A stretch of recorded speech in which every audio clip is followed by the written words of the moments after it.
আসসালামু আলাইকুম বন্ধুরা, কেমন আছেন সবাই? আশা করি অবশ্যই ভালো আছেন। তো বন্ধুরা, ব্যাংকিং ব্যবস্থায় কিছু ক্ষুদ্র ক্ষুদ্র শব্দ আছে যেগুলো আমাদের দৈনন্দিন জীবন ব্যবস্থায় আমরা এগুলোর সম্মুখীন হই। যেমন হচ্ছে যে সেভিং অ্যাকাউন্ট, কারেন্ট অ্যাকাউন্ট, যেমন হচ্ছে এফডি, যেমন হচ্ছে ডিপিএস, সঞ্চয়পত্র, বন্ড, কেউ হয়তো আমরা বুঝি না। তো ভিডিওটি যদি আজকে প্রথম থেকে শেষ পর্যন্ত দেখেন, আপনি হয়তো কিছুটা হলেও ক্লিয়ার হবেন। বন্ড জিনিসটি কি বা সঞ্চয়পত্র জিনিসটি কি? তো বন্ধুরা, এই যে বন্ড বা সঞ্চয়পত্র, এগুলো হচ্ছে অর্থ মন্ত্রণালয়ের অধীনে সঞ্চয় অধিদপ্তরের আন্ডারে এগুলো পোস্ট অফিস, বিভিন্ন ব্যাংকে এই সঞ্চয়পত্রগুলো বিক্রি হয়। ব্যাংকেরা এই সঞ্চয়পত্র বিক্রি করে তারা 0.5% পায়, তারা কমিশন পায়। এটি হচ্ছে সম্পূর্ণ সরকারি 100%। বাংলাদেশে নানা প্রকার কি আছে, বন্ড আছে, প্রবাসীদের জন্য বন্ড আছে, যারা দেশে থাকেন তাদের জন্য আছে, বিধবাদের জন্য আছে, যারা অবসরপ্রাপ্ত তাদের জন্য আছে। এই বন্ডগুলো আপনি একসাথে টাকা দিয়ে নির্দিষ্ট পরিমাণ, যেমন আপনি 1 লক্ষ টাকার বন্ড ক্রয় করবেন, সঞ্চয়পত্র ক্রয় করবেন, 1 লক্ষ টাকা আপনাকে একসাথে দিতে হবে। দেওয়ার পর আপনি বাৎসরিক মুনাফা পাবেন, সেটা 6% হতে পারে, 10% হতে পারে, 11% হতে পারে।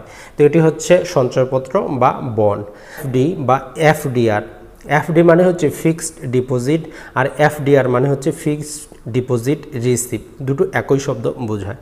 যেভাবে আপনি 1 লক্ষ টাকা দিয়ে সঞ্চয়পত্র ক্রয় করলেন, সেম একই রকমভাবে আপনি যে কোনো নির্দিষ্ট ব্যাংকে 1 লক্ষ টাকা 2 বছরের জন্য, 6 মাসের জন্য, 1 মাসের জন্য, 10 বছরের জন্য ফিক্সড ডিপোজিটে রাখলেন।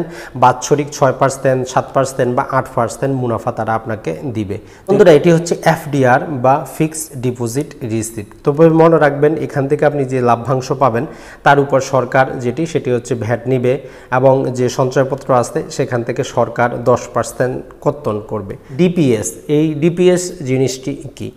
তো ডিপিএস আসলে সেটি হচ্ছে ডিপোজিট পেনশন স্কিম। এটি সাধারণত যারা অবসরপ্রাপ্ত হয়ে যান তাদের জন্য, তবে চাইলে যে কেউ এটি ব্যাংকে ওপেন করতে পারেন। এটি হচ্ছে যে আপনি মান্থলি বেসিসে 500 টাকা, 1000 টাকা, 2000 টাকা, 5000 টাকা, 10,000 টাকা ব্যাংকের নির্দিষ্ট হারে জমা করবেন। বছর শেষে তারা আপনাকে কি দিবে? একটি ফিক্সড পরিমাণ নির্দিষ্ট লাভ্যাংশ দিবে। এগুলো আপনারা ইসলামিক ব্যাংকিং ব্যবস্থায়ও দেওয়া আছে, ইসলামিক ব্যবস্থায়ও আছে, অর্থাৎ ইসলামিক ব্যাংকগুলোতেও আছে, এবং যে সুদী ব্যাংকগুলো সেখানেও আছে। তো এটি হচ্ছে আপনার ডিপিএস।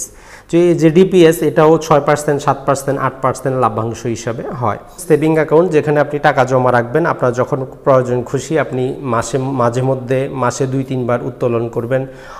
এটি হচ্ছে সেভিং অ্যাকাউন্ট। এখানে আপনি ব্যবসায়িক লেনদেন করতে পারবেন না, বিশাল পরিমাণে টাকা জমা রাখতে পারবেন না। এটি হচ্ছে সেভিং অ্যাকাউন্টের সীমাবদ্ধতা। এই অ্যাকাউন্ট থেকে আপনি মুনাফা বা লাভ্যাংশ পাবেন। ইসলামিক ব্যবস্থা একে বলা হয় মুদারাবা সেভিং অ্যাকাউন্ট, আর যে অন্য ব্যবস্থা সেটাকে সেভিং অ্যাকাউন্টে বলা হয়। আর যে কারেন্ট অ্যাকাউন্ট, সেটি সাধারণত বেশিরভাগ যারা ব্যবসায়িক লেনদেন করেন, অথবা আপনি যদি ব্যবসায়িক লেনদেন নাও করেন কিন্তু আপনি চাচ্ছেন আপনি বছরে যে কোনো সময় টাকা রাখবেন, যে কোনো সময় টাকা উঠাবেন, এর জন্য কারেন্ট অ্যাকাউন্ট। এই কারেন্ট অ্যাকাউন্টের উপর কোনো লাভ্যাংশ আপনি পাবেন না। এই প্রতি 6 মাস অন্তর অন্তর আপনাকে অ্যাকাউন্টটি মেনটেন্যান্স করার জন্য আরও সার্ভিস চার্জ ব্যাংকে দিতে হবে। এটি হচ্ছে কারেন্ট অ্যাকাউন্ট। ইসলামিক ব্যবস্থায় একে বলা হয় আল ওয়াদিয়া অ্যাকাউন্ট।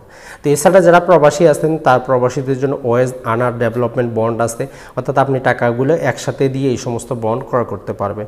তো বন্ধুরা, তাহলে ব্যাংকিং ব্যবস্থার যে saving account, current account, bond, FDR এবং এফডি, ডিপিএস, এই শব্দগুলো আপনাদের বুঝে আসলো খুব সহজেই। তো বন্ধুরা, ভালো থাকবেন, সুস্থ থাকবেন। আসসালামু আলাইকুম।